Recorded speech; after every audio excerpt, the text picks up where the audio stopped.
오전 10시 아파트 베란다 창으로 늦가을 햇살이 길게 들어와 주방 타일 바닥을 비추는 시간입니다. 나는 습관처럼 싱크대 하부장을 엽니다. 끼익 하는 경첩 소리와 함께 어둑한 찬장 안에서 나를 반기는 녀석들이 보입니다. 지난번 아들 녀석이 큰맘 먹고 사다 준 독일제 스테인리스 냄비 세트는 저 안쪽 깊숙한 곳, 먼지 하나 앉지 않은 채 번쩍번쩍 광을 내며 모셔져 있습니다. 그리고 그 앞에는 홈쇼핑에서 샀다며 며느리가 택배로 보내준 화려한 색깔의 세라믹 냄비들도 줄을 서 있지요. 하나같이 비싸고 좋고 튼튼한 것들입니다. 하지만 내 손은 망설임 없이 가장 바깥쪽 구석에 처박혀 있는 쭈글쭈글한 냄비 하나를 집어듭니다. 어휴, 어머니, 또 그 냄비 꺼내셨어요? 주말이라 들른 며느리가 질색하며 다가옵니다. 제가 저번에 말씀드렸잖아요. 코팅 벗겨진 냄비 쓰면 거기서 중금속 나온다고요. 알루미늄이 녹아나와서 침에 걸릴 수도 있다는데 왜 자꾸 그 다 썩은 냄비를 쓰세요? 저기 좋은 새 냄비들 놔두고. 며느리 말은 틀린 게 하나 없습니다. 요즘 젊은 사람들 똑똑하니까 건강 생각해서 하는 말이니 고맙기도 하지요. 나도 압니다. 이 냄비 꼬라지가 말이 아니라는 걸. 가만히 냄비를 들어 밝은 햇빛 아래 비춰봅니다. 원래는 짙은 회색빛이 도는 튼튼한 녀석이었는데 이제는 바닥 코팅이 군데군데 벗겨져 희끗희끗한 알루미늄 속살이 흉터처럼 드러나 있습니다. 겉면은 가스불에 수없이 그을려 닦아도 지워지지 않는 거무튀튀한 기름때가 문신처럼 박혀 있고 바닥은 또 어떻습니까? 십수년 전 내가 잠깐 전화 통화하다가 국을 홀라당 태워 먹는 바람에 철수세미로 박박 문질러댄 통에 온통 흠집투성이입니다. 어디 그뿐인가요? 손잡이 나사는 헐거워져서 냄비를 들 때마다 달그락, 덜컥하며 위태로운 소리를 냅니다. 드라이버로 조여봐도 나사선이 뭉개졌는지 며칠 못 가 또 덜렁거립니다. 누가 봐도 쓰레기장에 가야 마땅한 물건입니다. 재활용 수거함에 내놓기도 민망할 정도지요. 그런데 말입니다. 참 희한한 노릇입니다. 얘야, 나도 안다. 근데 이상하게 여기다 끓여야 맛이나. 그 번쩍거리는 새 냄비에 끓이면 된장찌개가 밍밍하니 영 깊은 맛이 안 난단다. 어머니도 참 기분 탓이에요. 냄비가 무슨 조미료도 아니고 맛이 왜 달라요? 제가 오늘 갈 때 이거 버리고 갈 테니까 앞으로는 저 무쇠 냄비 쓰세요. 네. 며느리는 입을 삐죽이며 냄비를 뺏으려 듭니다. 나는 얼른 냄비를 등 뒤로 감추며 손사래를 칩니다. 아니야, 나라. 내가 알아서 할게. 너 가면 버리마. 내가 버릴게. 거짓말입니다.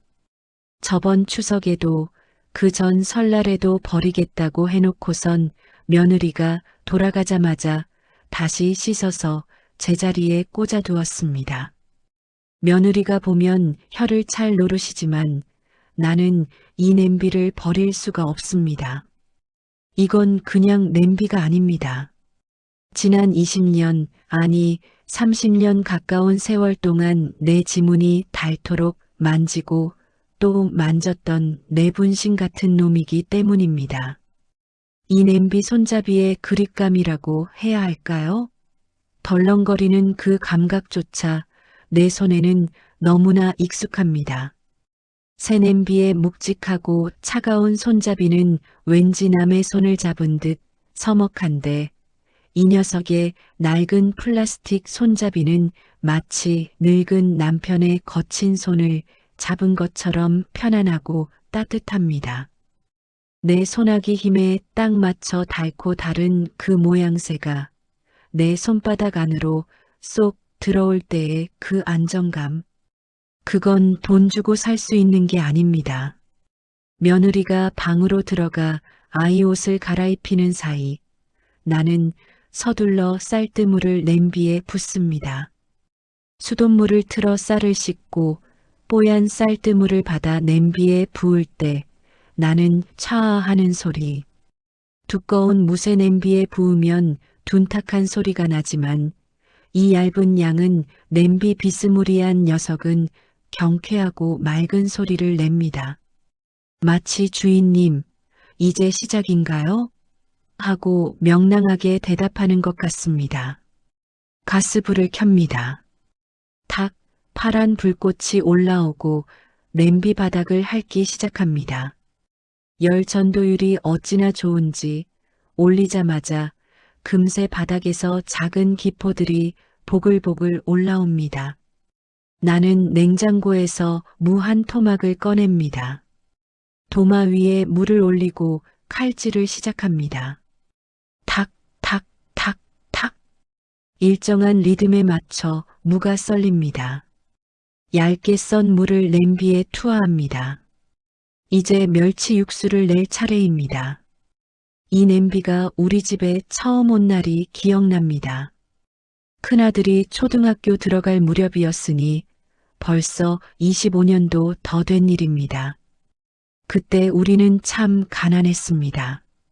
남편이 다니던 회사가 부도가 나고 쫓기듯 이사온 달동네 단칸방 시절이었지요.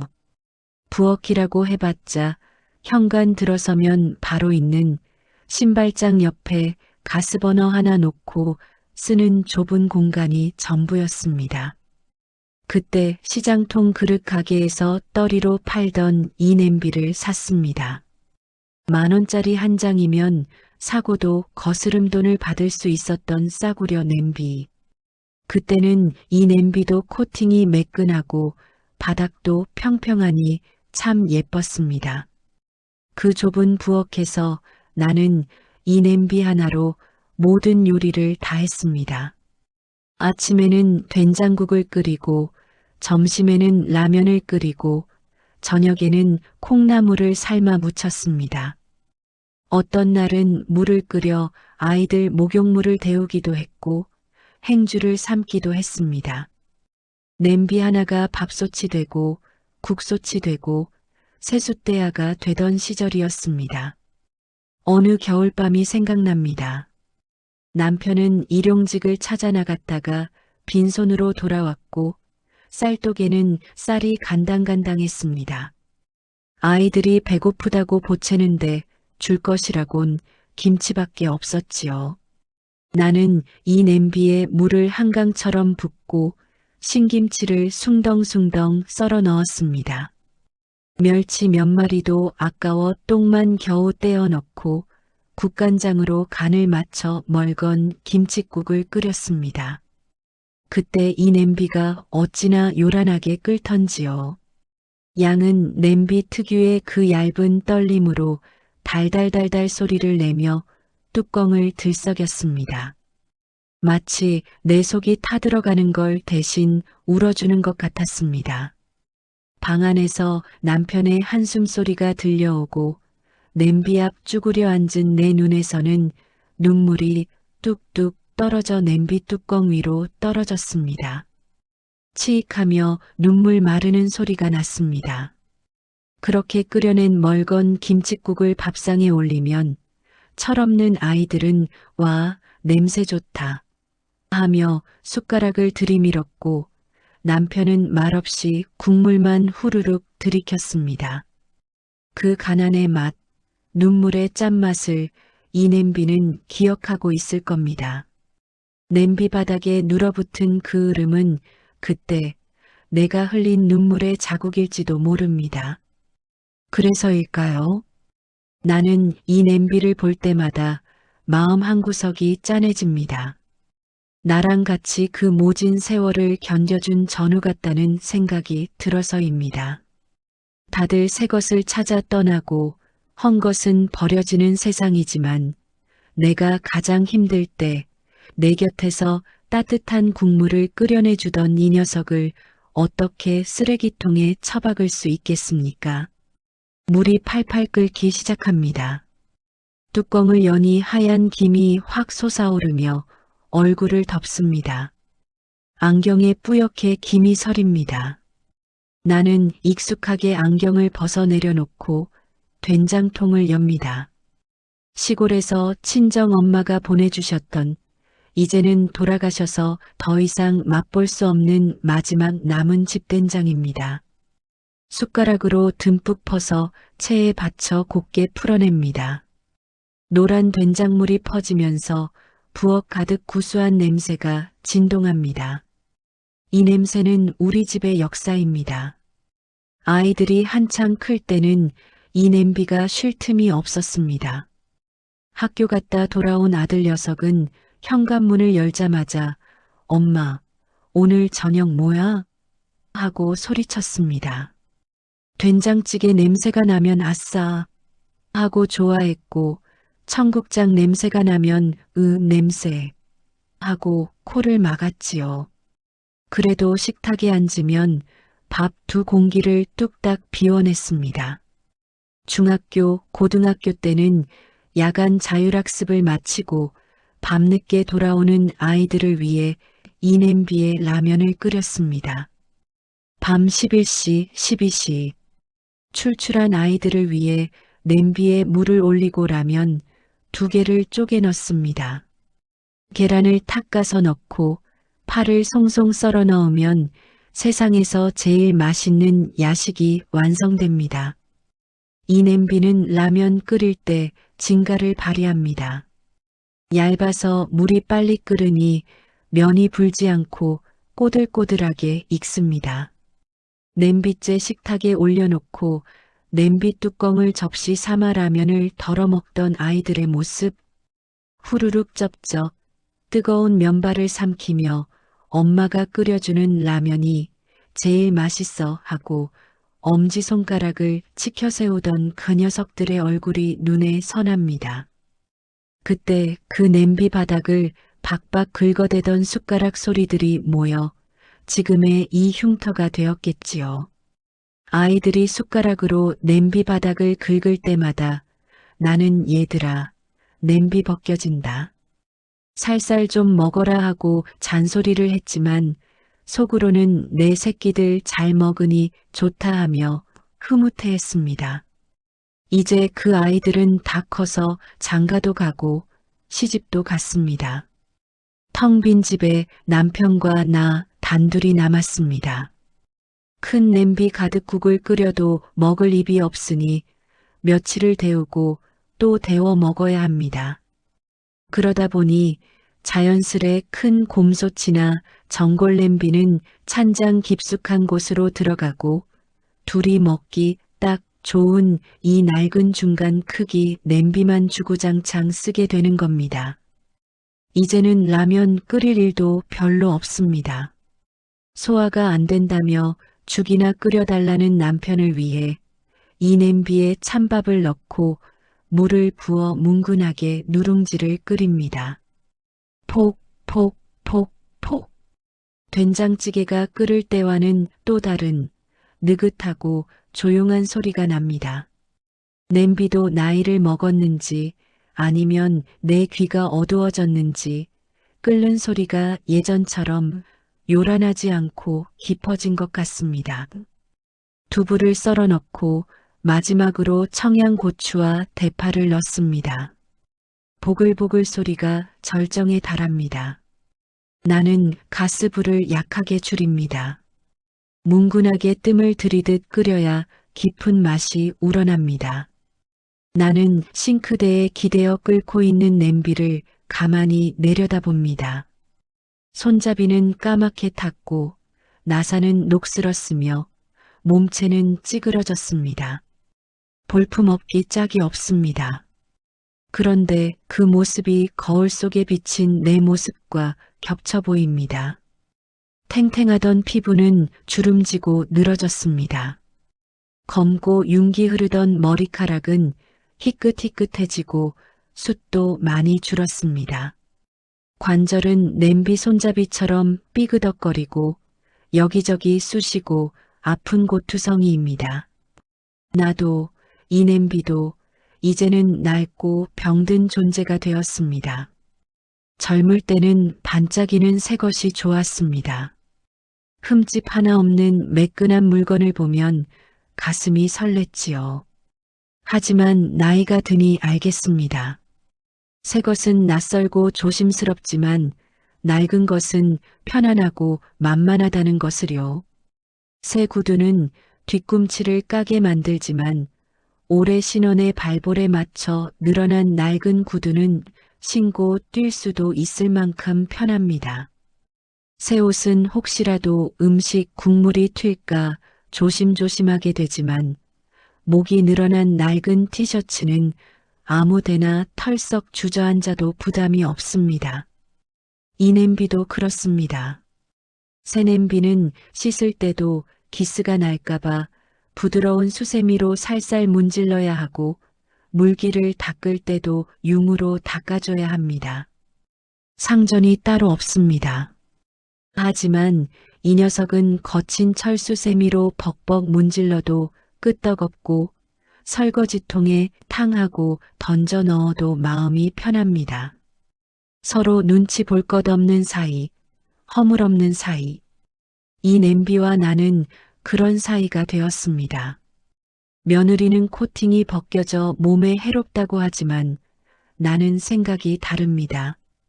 이 냄비가 뿜어내는 건 중금속이 아니라 세월의 맛이라고 믿습니다. 수천 번의 국을 끓이고 수만 번의 찌개를 끓여내면서 냄비 새붙이 사이사이에 스며든 밥 냄새, 국 냄새, 그리고 우리 가족의 살 냄새가 국물 맛을 더해주는 것이라고 말입니다. 어쩌면 나는 이 냄비를 버리는 순간 내 지난 세월도 함께 쓰레기통에 버려질까봐 두려운 것인지도 모릅니다. 아이들을 키워낸 그 치열했던 전투의 흔적을 지워버리는 것 같아서 가난했지만 뜨거웠던 우리 젊은 날의 증인을 없애버리는 것 같아서 그래서 이렇게 미련스럽게 붙잡고 있는 것인지도 모릅니다. 여보, 밥 다 됐어? 거실에서 TV를 보던 남편이 부스스한 얼굴로 묻습니다. 네, 다 됐어요. 와서 수저나 놓아요. 나는 덜렁거리는 냄비 손잡이를 행주로 감싸줍니다. 익숙한 무게감이 손목을 타고 전해집니다. 식탁 위에 냄비 받침을 놓고 그 위에 뜨거운 냄비를 내려놓습니다. 식탁 조명 아래서 냄비에 찌그러진 옆구리가 적나라하게 드러납니다. 하지만 보글거리는 된장찌개 위로 피어오르는 김 때문에 그 흉터가 그리 흉해 보이지 않습니다. 오히려 훈장처럼 보입니다. 남편이 식탁에 앉으며 냄비 뚜껑을 엽니다. 냄새 좋네. 역시 당신 된장찌개가 최고야. 남편은 숟가락으로 국물을 한 입 떠먹더니 감탄사를 내뱉습니다. 거참 희한하지. 똑같은 된장인데 왜 며느리가 끓이면 이 맛이 안 나나 몰라. 당신 무슨 비법 있어? 나는 피식 웃으며 밥그릇 뚜껑을 엽니다. 비법은 무슨, 그냥 오래된 냄비 맛이지. 냄비 맛? 허허, 냄비가 요리사네 그럼. 남편은 농담을 던지며 찌개 속에 든 두부를 건져 밥 위에 얹어 쓱쓱 비빕니다. 냄비 바닥 긁는 소리가 가각, 가각하고 납니다. 예전 같으면 긁지 말라고 한 소리 했을 텐데 오늘은 그 소리마저 정겹게 들립니다. 살아보니 인생 별거 없습니다.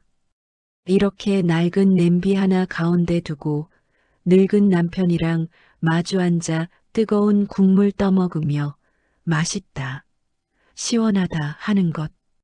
그게 행복 아니겠습니까? 반짝이는 것들은 언젠가 빛을 잃습니다. 하지만 낡은 것들은 더 이상 잃을 빛이 없기에 오히려 은은한 윤기를 냅니다. 손때 묻은 윤기 말입니다. 사람도 물건도 오래 묵어야 나오는 그 깊은 맛을 요즘 젊은 사람들은 알까요? 밥을 먹다 말고 냄비 손잡이를 봅니다. 아까 조인다고 조였는데 또 살짝 풀려 있습니다.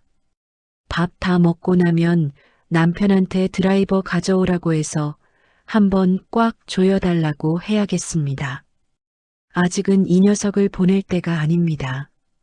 적어도 이 냄비 바닥에 구멍이 뻥 뚫려 국물이 줄줄 셀 때까지는 내 부엌의 대장 자리를 지키게 할 생각입니다. 창밖에는 바람이 불어 나뭇잎들이 떨어지고 있습니다. 겨울이 오려나 봅니다. 이 냄비로 뜨끈한 동태탕이나 한번 끓여 먹어야겠습니다. 무 큼직하게 썰어 넣고 고춧가루 팍팍 풀어서 말이지요. 생각만 해도 침이 고입니다. 낡은 냄비 하나가 주는 위로가 오늘따라 참 따뜻합니다. 찬바람이 매섭게 창문을 때리는 소리에 잠에서 깼습니다. 간밤에 내린 눈이 베란다 난간에 소복하게 쌓여 있습니다. 영하로 뚝 떨어진 기온 탓인지 옆자리에 누운 남편의 숨소리가 거칠게 들립니다. 며칠 전부터 목이 칼칼하다며 마른 기침을 해대더니 결국 몸살이 단단히 온 모양입니다. 이마를 짚어보니 불덩이 같습니다. 70평생 가장 노릇하느라 자식들 뒷바라지하느라 닳고 다른 그 몸이 이제는 고장난 기계처럼 삐그덕거립니다. 여보, 일어나 봐요. 병원 가야겠어. 됐어. 그냥 좀 자면 나아. 입맛도 없고 그냥 물이나 한 잔 줘. 남편은 쉰 목소리로 웅얼거리며 이불을 머리끝까지 뒤집었습니다. 저 고집을 누가 꺾을까요? 평생을 소처럼 일만 하고 살아서 아픈 것도 사치라고 생각하는 사람입니다. 억지로 일으켜 앉혀보려 하지만 천근만근 무거워진 몸은 꼼짝을 안 합니다. 걱정스러운 마음에 며느리에게 전화를 걸었습니다. 아가, 애비가 몸살이 심하게 났나 보다. 식사도 통 못하네. 어머, 아버님요? 제가 지금 바로 죽 사서 갈게요. 유명한 전복죽집 있는데 거기서 특전복죽으로 사갈게요. 1시간쯤 지났을까 며느리가 헐레벌떡 들어옵니다. 손에는 김이 모락모락 나는 고급스러운 포장 용기가 들려 있습니다. 뚜껑을 여니 큼지막한 전복이 들어간 고소한 죽 냄새가 진동합니다. 아버님, 이거 드세요. 비싼 거라 영양가도 많고 기운 나실 거예요. 며느리가 살갑게 숟가락을 들이밀지만 남편은 고개를 절레절레 흔듭니다. 비린내 나서 싫다. 속이 울렁거려. 아버님, 그래도 이거 드셔야 기운 차리시죠. 한 숟가락만 드세요. 며느리의 간곡한 권유에도 남편은 입을 꾹 다물고 돌아 누워버립니다. 비싸고 좋은 거면 뭐합니까? 당사자가 싫다는데. 난감해하는 며느리를 달래 돌려보내고 나는 다시 부엌으로 들어왔습니다. 싱크대 앞에 서서 한숨을 푹 내쉬다가 문득 시선이 그 낡은 냄비에 머뭅니다. 구석에 찌그러진 채 놓여있는 저 녀석. 그래, 저거다. 저 녀석이 나설 때가 된 겁니다. 남편이 정말 먹고 싶은 건 저 비싼 전복죽이 아닐 겁니다. 나는 냄비를 꺼내 가스레인지 위에 올립니다. 콩나물 한 봉지를 꺼내 꼬리를 다듬고 잘 익은 김장 김치를 꺼냅니다. 도마 위에 김치를 놓고 송송 썹니다. 사각사각 김치 써는 소리가 적막한 집안을 채웁니다. 이 냄비에 멸치 육수를 다시 진하게 우려냅니다. 국물이 끓어오르면 썬 김치를 넣고 찬밥 한 덩이를 넣습니다. 밥알이 푹 퍼질 때까지 뭉근하게 끓이다가 마지막에 콩나물을 넣고 뚜껑을 덮습니다. 김치 콩나물죽. 이건 우리 부부에게 그냥 음식이 아닙니다. 30년 전 온 나라가 IMF라는 태풍에 휘청이던 그 시절의 기억이 담긴 음식입니다. 그해 겨울은 유난히 추웠습니다. 남편이 다니던 건설 회사가 부도가 나고 우리는 하루아침에 길바닥에 나앉을 처지가 되었습니다. 빚쟁이들이 집으로 들이닥쳐 가구며 가전제품이며 온통 빨간 압류 딱지를 붙이고 갔습니다. TV에도 냉장고에도 심지어 아이들 장롱에도 빨간 딱지가 붙었습니다. 그런데 참 다행인지 불행인지 부엌 구석에 있던 이 찌그러진 냄비에는 딱지가 붙지 않았습니다. 너무 낡고 보잘것없어서 가져가 봤자 돈도 안 된다고 생각했나 봅니다. 텅 빈 거실에 덩그러니 남은 우리 가족. 쌀독은 바닥을 보이고 지갑에는 1,000원짜리 몇 장이 전부였습니다. 그날 밤 남편은 베란다에 나가 줄담배만 피워댔고 어린아이들은 배고프다며 칭얼거렸습니다. 나는 눈물을 훔치며 이 냄비에 물을 가득 받고 쉰 김치 몇 조각과 콩나물 그리고 남은 찬밥을 몽땅 털어 넣었습니다. 양을 늘리려고 물을 한강처럼 부었습니다. 보글보글 달그락달그락. 그때도 이 냄비는 지금처럼 요란한 소리를 내며 끓었습니다. 그 소리가 마치 괜찮다, 다 괜찮아질 거야 하고 위로하는 것 같았습니다. 죽이 다 끓자 나는 냄비째 방바닥에 내려놓았습니다. 숟가락 4개가 냄비 하나로 달려들었습니다. 남편은 푹 퍼진 밥알을 뜨거운 국물과 함께 후루룩 넘기며 땀을 뻘뻘 흘렸습니다. 맵고 뜨거운 김치죽이 목구멍을 타고 내려가 얼어붙은 속을 녹여주었겠지요. 한 그릇을 다 비운 남편이 내 손을 꼭 잡으며 말했습니다. 여보, 미안해. 내가 어떻게든 다시 일어설게. 이 죽 먹고 힘낼게. 그날 그 냄비 바닥을 긁으며 우리는 다시 살아갈 힘을 얻었습니다. 이 냄비는 우리 가족의 생명줄이었고 희망의 단지였습니다.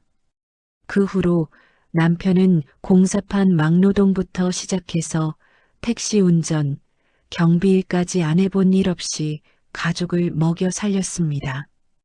그 모진 세월을 버티게 해준 힘이 어쩌면 그날 밤 이 낡은 냄비에서 끓여낸 뜨거운 죽 한 그릇에서 나왔는지도 모릅니다. 상념에서 깨어나 냄비 뚜껑을 엽니다. 확 끼쳐오는 김냄새가 그때 그 냄새와 똑같습니다. 시큼하면서도 구수한 가난하지만 따뜻했던 그 냄새. 콩나물이 알맞게 익어 비린내 없이 고소한 향을 냅니다. 나는 대접에 죽을 덜지 않고 냄비째 쟁반에 받쳐 안방으로 들어갔습니다. 냄비 받침을 놓고 그 위에 뜨거운 냄비를 내려놓았습니다. 여보, 일어나 봐요. 당신 좋아하는 김치죽 끓였어. 남편이 끙 앓는 소리를 내며 눈을 뜹니다. 코끝을 자극하는 칼칼한 냄새에 반응했는지 아까 전복죽을 봤을 때와는 눈빛이 다릅니다. 김치죽? 남편이 힘겹게 몸을 일으켜 앉습니다. 나는 숟가락을 쥐어줍니다. 옛날 생각나서 푹 끓였어요. 콩나물 넣고 시원하게. 이거 먹고 땀 한 번 쭉 빼요. 남편은 떨리는 손으로 국물을 한 숟가락 떠서 입으로 가져갑니다. 후후 불어 조심스럽게 목으로 넘깁니다. 시원하다. 꽉 막혔던 속이 뚫리는지 남편의 입에서 깊은 탄성이 터져 나옵니다. 그래, 이 맛이야. 며느리가 사온 전복죽은 너무 느끼해서 못 먹겠던데 이건 술술 들어가는구먼. 남편은 냄비째 끌어안고 죽을 퍼먹기 시작합니다. 이마에 송골송골 땀이 맺힙니다. 숟가락이 냄비 바닥을 긁는 소리가 방 안에 울려 퍼집니다. 가각 가각. 30년 전 그날 밤 단칸방에서 들리던 바로 그 소리입니다. 그 소리가 어찌나 반가운지 나도 모르게 눈시울이 붉어집니다. 잘 먹네. 천천히 먹어요. 채알라. 나는 남편의 등 뒤에 베개를 받쳐주며 흐뭇하게 바라봅니다. 다 찌그러진 냄비면 어떻고 코팅이 좀 벗겨지면 어떻습니까? 죽어가는 사람 입맛을 살려내고 얼어붙은 몸을 녹여주는 명의가 바로 여기 있는데 말입니다. 그때 현관문 도어락 소리가 들리더니 며느리가 다시 들어왔습니다. 혹시나 시아버지가 걱정되어 다시 온 모양입니다. 안방 문을 빼꼼히 연 며느리가 깜짝 놀란 표정을 짓습니다. 어머 아버님, 식사하시네요? 세상에, 아까 전복죽은 입에도 안 대시더니. 그게 뭐예요? 며느리가 눈을 동그랗게 뜨고 냄비를 쳐다봅니다. 칠이 다 벗겨지고 손잡이가 덜렁거리는 그 볼품없는 냄비를 말입니다. 남편은 민망한 듯 허허 웃으며 입가에 묻은 국물을 닦습니다. 이게 내 보약이다. 너희 어머니가 끓여준 이 김치죽이 전복죽보다 100배는 낫다. 며느리는 이해할 수 없다는 표정이지만 이내 안도하며 미소를 짓습니다. 다행이에요. 저는 아버님이 아무것도 못 드시고 쓰러지실까봐 얼마나 걱정했는데요. 근데 어머니, 정말 그 냄비에 끓여야 맛이 다른가 봐요? 그래, 맛이 다르지. 여기엔 너는 모르는 우리만의 세월이 조미료로 들어가 있거든. 나는 속으로만 대답하며 며느리에게 윙크를 보냈습니다. 남편은 어느새 냄비 바닥이 보일 정도로 죽을 싹 비웠습니다. 이마와 목줄기를 타고 식은땀이 흐릅니다. 이제 한숨 푹 자고 나면 열이 내릴 겁니다. 설거지를 하려고 빈 냄비를 들고 부엌으로 나옵니다. 덜렁거리던 손잡이가 아까보다 더 헐거워진 것 같습니다. 드라이버를 찾아 나사를 다시 꽉 조입니다. 아직은 안 된다. 너도 나도 아직은 버틸 힘이 있어. 싱크대에 물을 틀어 수세미로 냄비를 닦습니다. 거품 속에서 냄비가 반질반질 윤기를 냅니다. 비록 겉모습은 초라하지만 내 눈에는 세상 어떤 보석보다 빛나 보입니다. 사람들은 낡은 것을 보면 바꾸라고 합니다. 새 것이 더 좋고 더 편하고 더 깨끗하다고 말합니다. 하지만 새 것은 줄 수 없는 위로가 낡은 것에는 있습니다. 나의 지난 날을 알고 있는 물건, 내가 가장 초라했을 때도, 가장 기뻤을 때도 묵묵히 곁을 지켜준 물건들은 그 존재만으로도 든든한 버팀목이 됩니다. 설거지를 마친 냄비를 다시 그 지정석, 가스레인지 옆 가장 손이 잘 닿는 자리에 올려둡니다. 물기가 마르지 않은 냄비 표면이 주방 조명을 받아 은은하게 빛납니다. 내일 아침에는 여기에 두부 숭숭 썰어 넣고 된장찌개나 끓여야겠습니다. 몸살 털고 일어난 남편 입맛 돋우는 데는 그게 또 최고니까요. 덜렁거리는 손잡이를 잡고 냄비를 들어 올릴 때의 그 익숙한 무게감. 그게 바로 내가 살아온 인생의 무게이자 앞으로 살아갈 힘의 무게일 것입니다. 베란다 창밖에는 아직도 눈발이 날리고 있습니다. 하지만 우리 집 부엌에는 훈훈한 온기가 감돕니다. 저 낡은 냄비가 식지 않는 한 우리 집의 온도는 언제나 따뜻할 것입니다. 나이 듦이 서글프지 않은 이유는 이렇게 함께 낡아가는 벗들이 곁에 있기 때문이 아닐까요? 그게 사람이든 냄비든 말입니다. 겨울이 가고 봄이 왔습니다. 아파트 단지 화단에 노란 산수유가 톡톡 망울을 터뜨리는 계절입니다. 낡은 냄비와 함께한 나의 겨울도 무사히 지나갔습니다. 남편은 그날의 김치 콩나물 죽 덕분인지 아니면 당신 말대로 보약 같은 냄비 기운 덕분인지 툭툭 털고 일어나 다시 경로당 출석 도장을 찍고 있습니다. 오늘은 며느리와 아들, 그리고 손주 녀석이 오는 날입니다. 손주 녀석이 할머니가 해준 등갈비 김치찜이 먹고 싶다고 노래를 불렀다나요? 귀한 내 새끼 입에 들어갈 음식이니 아침부터 마음이 분주합니다. 시장에 가서 살집 두툼한 등갈비를 끊어오고 겨우내 아껴두었던 묵은지 한 포기를 꺼냈습니다. 당연히 요리사는 우리 집 대장, 그 찌그러진 냄비입니다. 큰 냄비에 하면 되는데 굳이 좁은 이 냄비에 꾹꾹 눌러 담습니다. 바닥에 양파를 깔고 핏물 뺀 등갈비를 얹고 그 위에 묵은지를 이불처럼 덮어줍니다. 쌀뜨물을 붓고 센 불을 켭니다. 보글보글 지글지글 냄비가 익숙한 노래를 부르기 시작합니다. 그런데 오늘따라 소리가 조금 이상합니다. 평소의 경쾌한 소리가 아니라 어딘가 힘에 부치는 듯한 씩씩거리는 소리가 섞여 들립니다. 얘가 왜 이러나? 너무 많이 담았나? 나는 가스불을 조금 줄이고 뚜껑을 열어봅니다. 국물이 자박자박하게 끓어오르며 맛있는 냄새를 풍깁니다. 별일 없겠지 싶어 다시 뚜껑을 덮고 다른 반찬을 준비했습니다. 그런데 잠시 후 타는 냄새가 코를 찌릅니다. 깜짝 놀라 부엌으로 달려가 보니 가스레인지 주변이 온통 붉은 국물 천지입니다. 국물이 넘쳤나 싶어 불을 끄고 냄비를 들어 올리는 순간 내 심장이 덜컥 내려앉았습니다.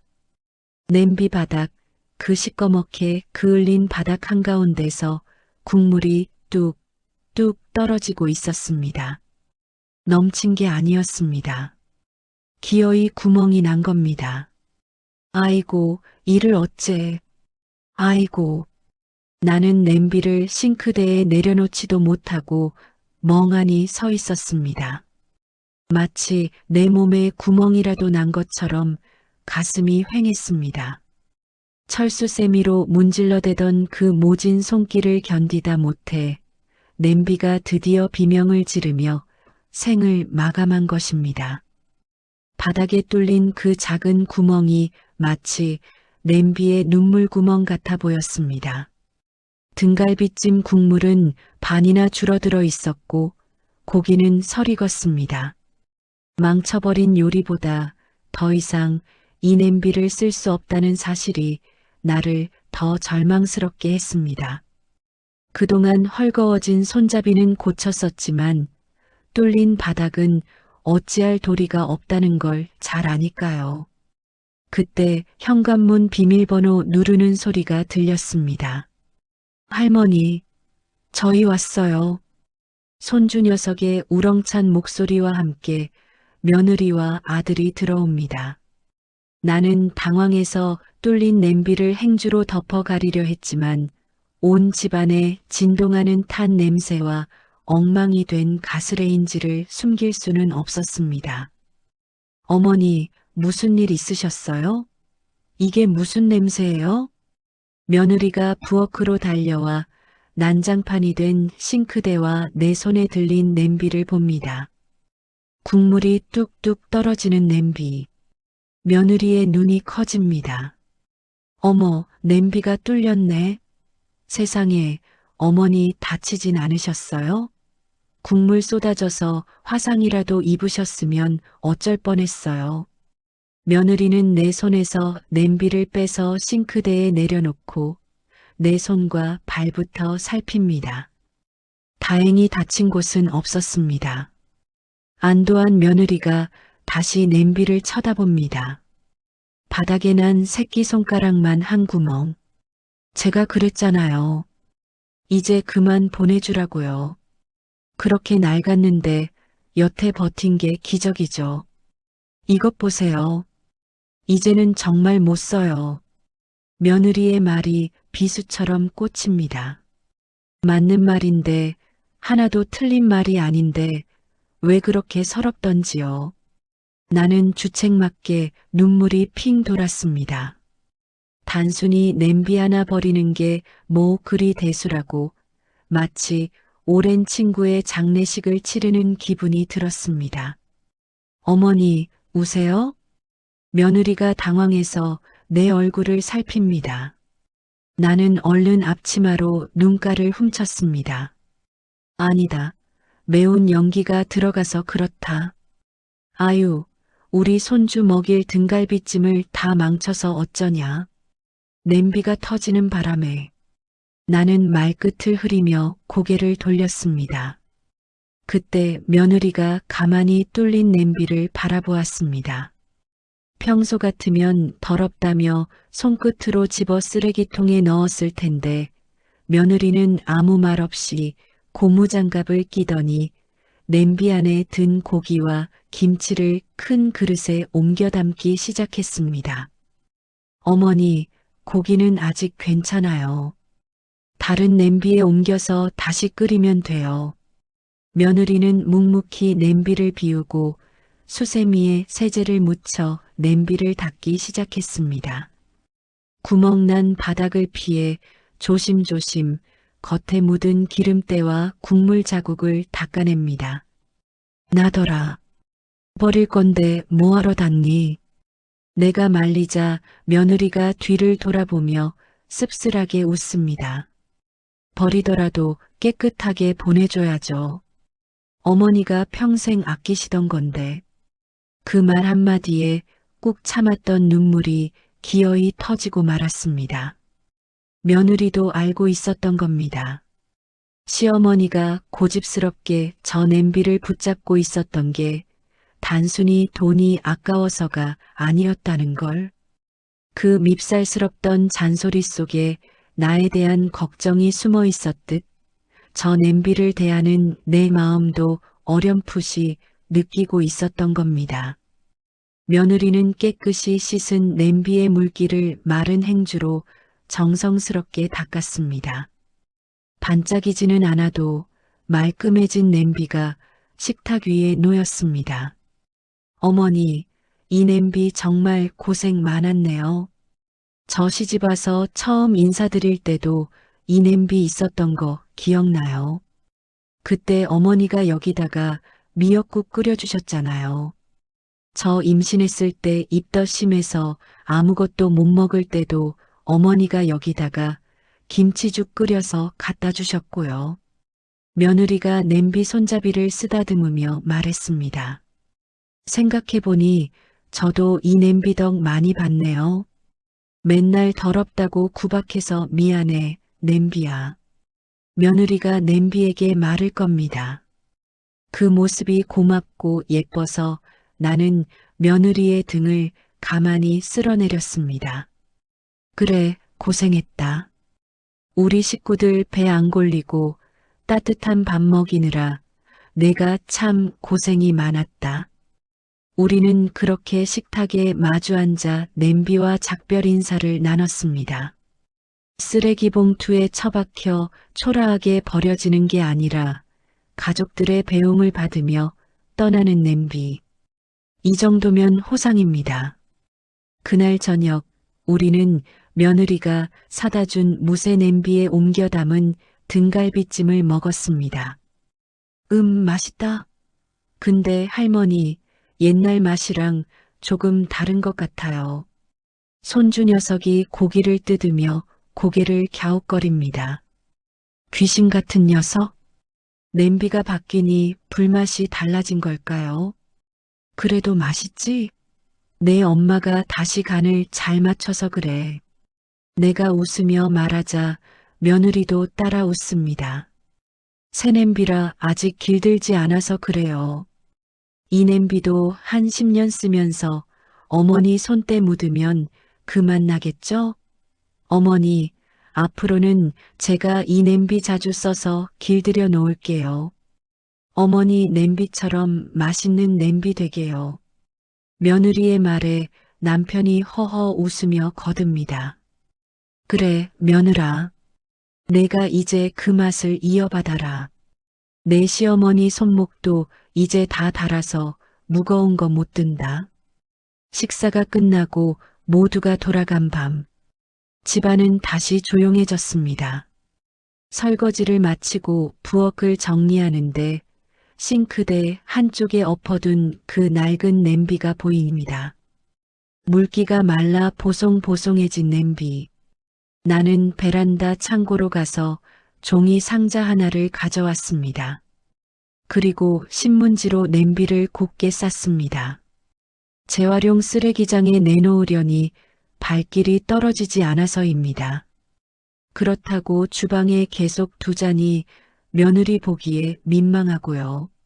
나는 냄비를 베란다 화분 정리대 맨 윗칸, 제일 잘 보이는 곳에 올려두었습니다. 그리고 며칠 전 사온 아이비 화분 하나를 그 안에 쏙 집어넣었습니다. 냄비 바닥에 구멍이 났으니 물 빠짐 하나는 기가 막힐 겁니다. 화분으로 쓰기에 이보다 더 좋은 게 어디 있겠습니까? 찌그러지고 그을린 냄비 밖으로 초록색 잎사귀가 싱그럽게 뻗어나옵니다.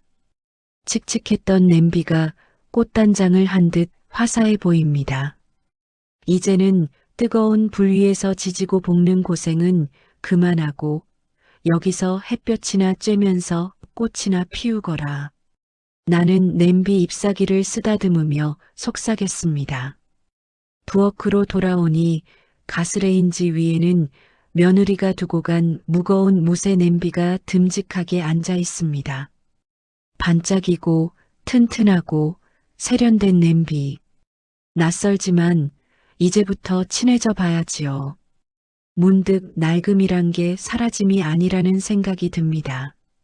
낡은 냄비가 내 주방에서 물러난 자리를 새 냄비가 채우듯 내 젊음이 지나간 자리는 자식들의 성장과 며느리의 효심이 채우고 있습니다.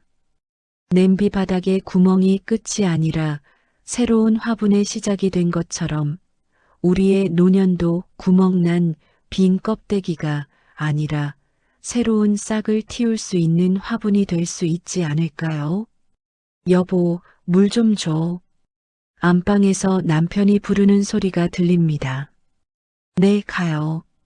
나는 냉장고에서 물병을 꺼내 컵에 따릅니다. 컵을 들고 안방으로 향하는 내 발걸음이 오늘따라 가볍습니다. 베란다에서 달빛을 받고 있을 나의 낡은 친구, 그 냄비가 초록 잎사귀를 흔들며 나를 응원해 주는 것만 같습니다. 내일 아침에는 새 냄비에 구수한 누룽지나 끓여봐야겠습니다. 불 조절 잘하면 그 녀석도 제법 구수한 맛을 낼 수 있을지 모르니까요. 인생도 요리도 결국은 은근한 불 조절 아니겠습니까? 계절의 시계 바늘은 어느덧 맹렬했던 추위를 밀어내고 초여름의 문턱을 넘어서고 있습니다. 베란다 창문을 투과해 들어오는 6월의 햇살이 제법 따가운 열기를 품기 시작한 오후입니다. 거실 깊숙이 파고드는 햇빛을 따라 시선을 옮기면 그곳에 나의 오랜 친구가 있습니다. 베란다 화분 정리대, 가장 볕이 잘 들고 바람이 잘 통하는 상석? 그곳이 바로 녀석의 새로운 거처입니다.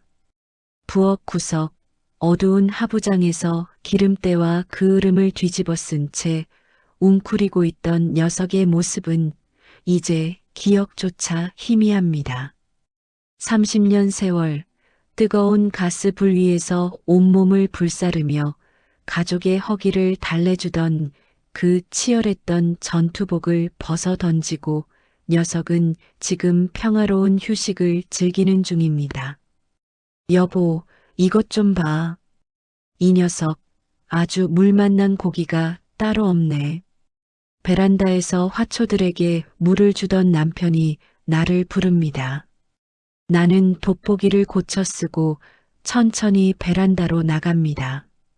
무릎 관절이 삐그덕거리는 소리를 내지만 발걸음만은 가볍습니다.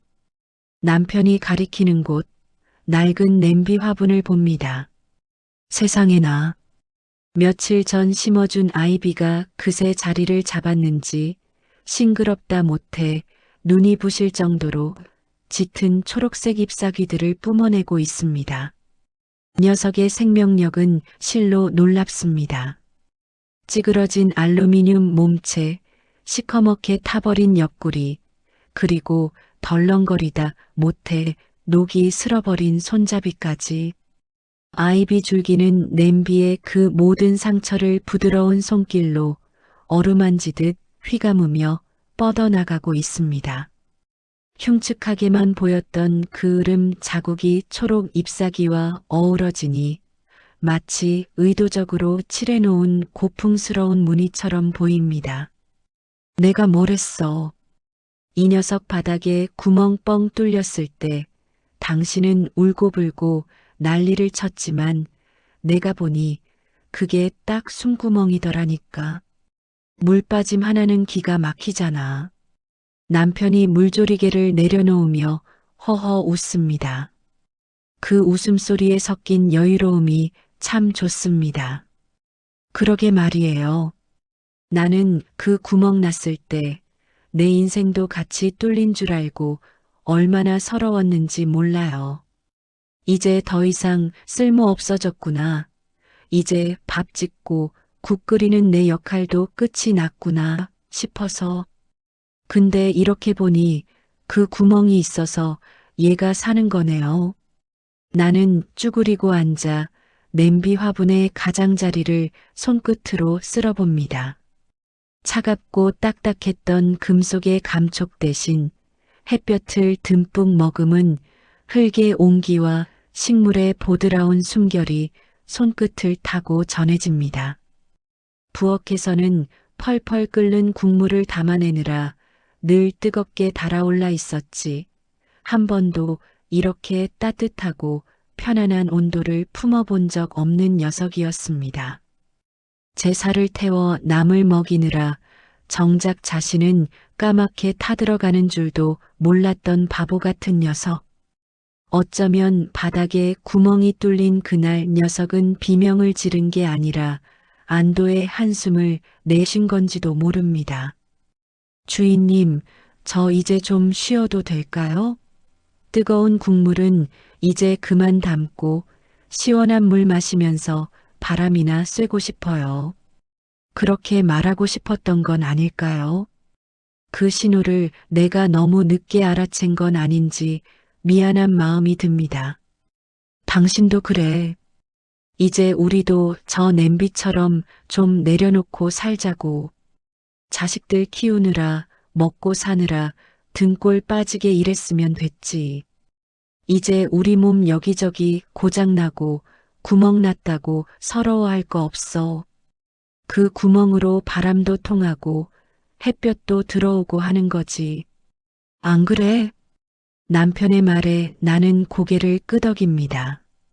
70평생 앞만 보고 달려온 사람입니다. 가족을 위해 자신의 젊음을 땔감처럼 태워버린 사람.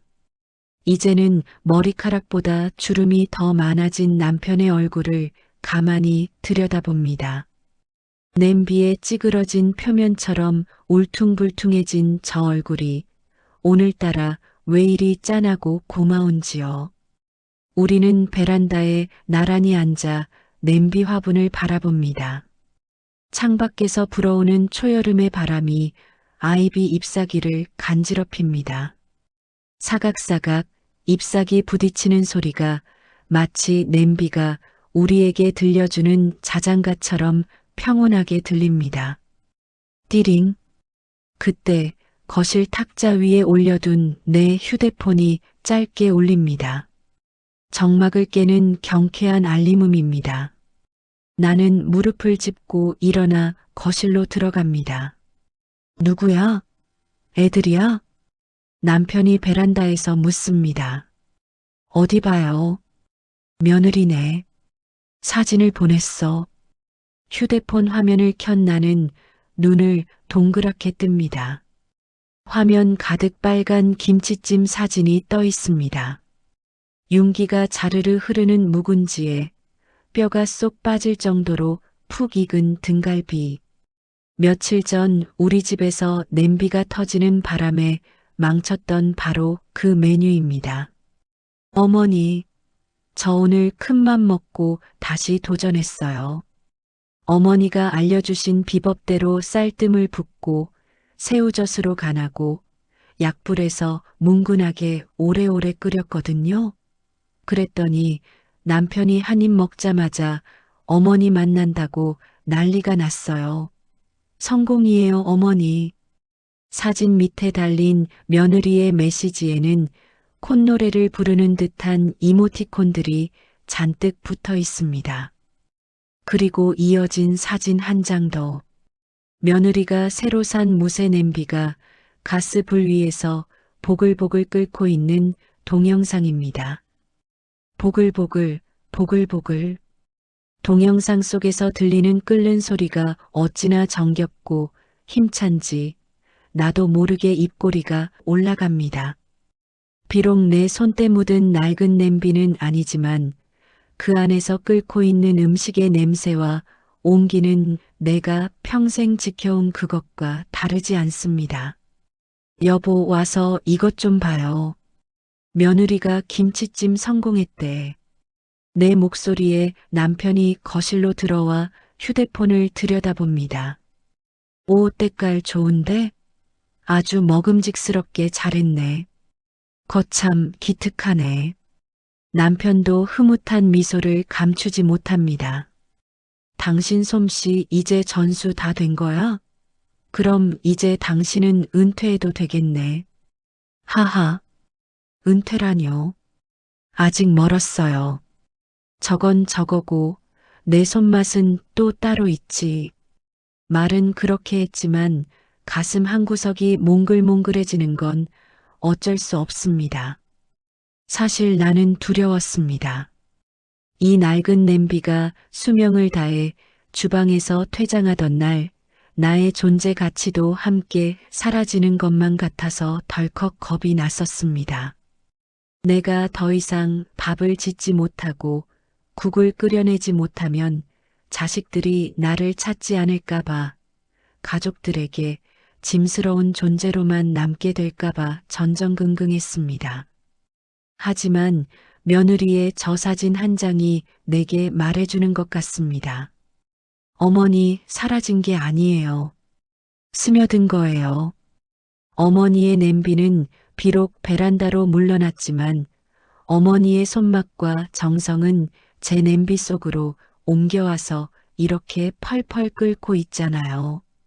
그렇습니다. 낡음은 소멸이 아닙니다. 이어짐입니다. 내 냄비 바닥의 구멍이 끝이 아니라 새로운 화분의 시작이었듯 나의 노년 또한 인생의 끝자락이 아니라 다음 세대에게 자리를 내어주고 그들이 꽃 피울 수 있도록 걸음이 되어주는 새로운 역할의 시작인 것입니다. 나는 휴대폰을 들어 며느리에게 답장을 보냅니다. 독수리 탑업으로 한자 꾹꾹 눌러 담습니다. 우리 며느리 최고다. 냄비가 좋아서 더 맛있겠네. 다음에 올 때 좀 싸와라. 이심이 맛 좀 보자. 전송 버튼을 누르자마자 네. 한 속 가득 들고 갈게요. 하는 답장이 총알처럼 날아옵니다. 저녁 준비할 시간이 다가옵니다. 나는 부엌으로 향합니다. 가스레인지 위에는 며느리가 사주고 간 반짝이는 스테인리스 냄비와 무쇠 냄비가 나란히 놓여 있습니다. 아직은 내 손에 낯설고 무거운 녀석들입니다. 손잡이를 잡을 때마다 그 낡은 냄비에 착 감기던 그립감이 그리워지곤 합니다. 하지만 이제는 압니다. 이 낯선 녀석들도 앞으로 10년, 20년 내 손길을 타다 보면 언젠가는 내 손바닥 모양대로 닳고 달아 세상에서 제일 편한 친구가 되어줄 거라는 것을요. 모든 오래된 것들은 한때 빛나는 새 것이었습니다. 우리가 함께 보낸 시간과 땀방울이 그 빛나는 표면에 스며들어 비로소 낡음이라는 훈장을 달아주는 것입니다. 쌀독에서 쌀을 풉니다. 바가지를 긁는 소리가 경쾌합니다. 쌀을 씻어 밥솥에 앉힙니다. 예전에는 식구들 배고플까봐 무조건 빨리 밥이 되는 압력밥솥의 쾌족 취사 버튼을 눌렀지만 이제는 그러지 않습니다. 가장 밥맛이 좋다는 일반 취사, 아니 잡곡 모드를 눌러 뜸 들이는 시간을 충분히 갖습니다. 젊을 때는 몰랐습니다. 인생이 펄펄 끓어오를 때가 가장 화려하고 멋진 줄만 알았습니다. 냄비 뚜껑이 들썩거릴 정도로 요란하게 끓어야 무언가 이루어지는 줄 알았습니다. 하지만 밥이 다 되고 나서 불을 끄고 가만히 기다리는 그 시간, 뜸 들이는 그 시간이 쌀알 속까지 깊은 맛을 배게 한다는 걸 이제야 깨닫습니다. 지금의 내 나이가 바로 그런 시간 아닐까요? 인생의 불을 끄고 지나온 날들의 열기를 가만히 품은 채 내 안에 설익은 것들이 부드럽게 익어가기를 기다리는 시간, 뜸 들이는 시간. 나는 식탁 의자에 앉아 거실 창밖을 내다봅니다. 해가 뉘엿뉘엿 넘어가며 서쪽 하늘을 붉게 물들이고 있습니다. 베란다 난간에 놓인 냄비 화분의 실루엣이 노을 속에 검은 그림자로 떠오릅니다. 그 모습이 마치 기도하는 사람의 등처럼 보입니다. 한때는 매운 고춧가루와 짠 소금물에 절여져 고통스러웠을 냄비의 속살. 이제는 향기로운 흙냄새와 식물의 뿌리를 품고 저녁 노을을 바라보는 저 녀석의 마음은 어떨까요? 아마도 행복할 것입니다. 치열했던 과거를 후회하지 않고 평온한 현재를 감사해하고 있을 것입니다. 그리고 자신을 딛고 자라나는 저 푸른 아이비 잎사귀들을 보며 긍지를 느끼고 있을 것입니다. 나도 저 냄비처럼 늙어가고 싶습니다. 내 몸에 난 구멍들, 기억의 구멍, 건강의 구멍들을 부끄러워하거나 감추려 하지 않고 그 틈으로 들어오는 햇살과 바람을 즐기며 살고 싶습니다. 나의 낡음이 추함이 아니라 자식들이 편안하게 기대 쉴 수 있는 둥글고 모난데 없는 안식처가 되기를 바랍니다. 번쩍이는 새것의 날카로움으로 남을 베는 것이 아니라 닳고 무뎌진 부드러움으로 상처받은 이들을 품어줄 수 있는 그런 노인이 되고 싶습니다. 여보, 오늘 저녁은 뭐예요? TV 뉴스를 보던 남편이 묻습니다.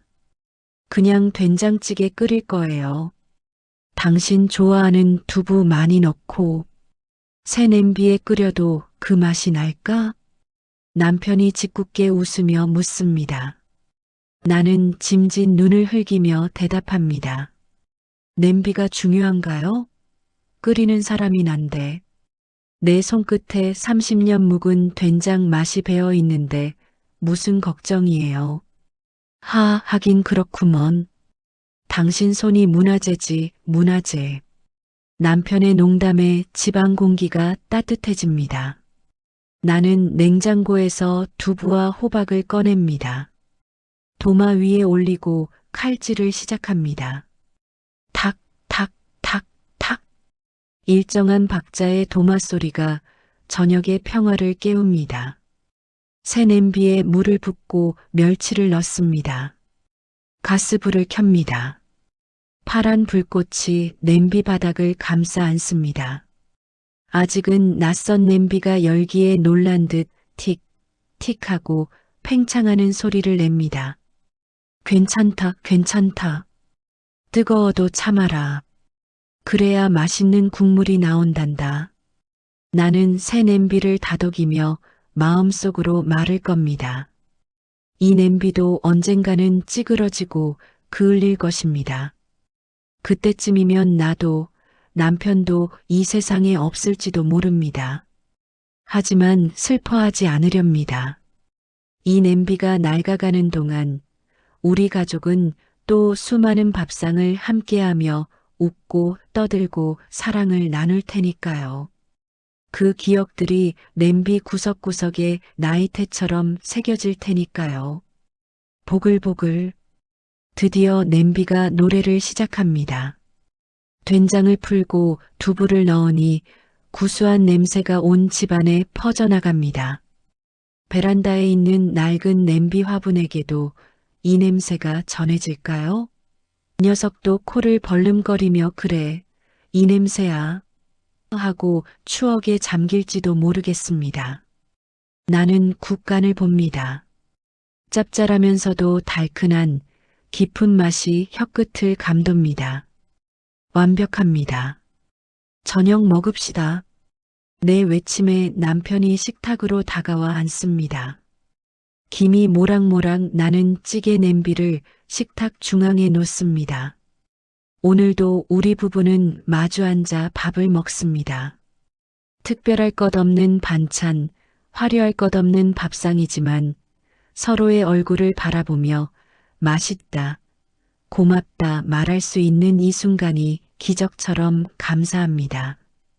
어쩌면 행복이란 거창한 무언가가 아니라 낡은 냄비 하나, 따뜻한 밥 한 공기, 그리고 함께 늙어가는 사람의 온기, 그게 전부가 아닐까요?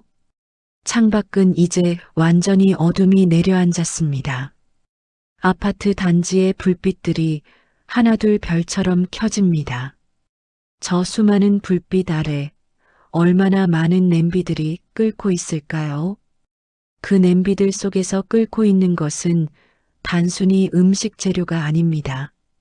가장의 고단함, 엄마의 사랑, 아이들의 꿈, 그리고 우리네 인생의 희로애락이 그 안에서 보글거리며 익어가고 있는 것입니다.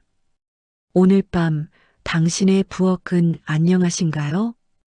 혹시 부엌 한 구석에 버리지 못하고 쟁여둔 낡은 냄비 하나쯤 가지고 계신가요?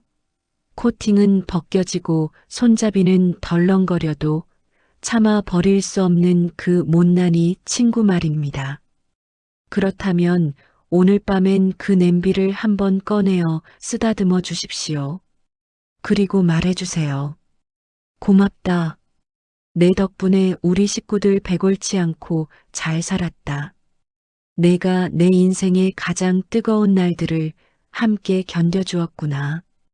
그리고 당신 자신에게도 말해주십시오. 고생했다.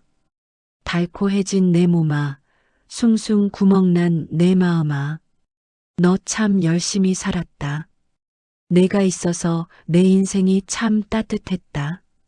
베란다의 낡은 냄비 화분이 밤바람에 잎사귀를 흔들며 인사를 건넵니다. 잘 자요, 나의 낡은 친구들. 내일도 우리 각자의 자리에서 아름답게 낡아갑시다. 부글부글 끓어오르는 열정보다 은근하게 데워주는 온기로 서로의 식은 마음을 덮여주며 그렇게 살아갑시다. 당신의 낡고 소중한 오늘을 응원합니다.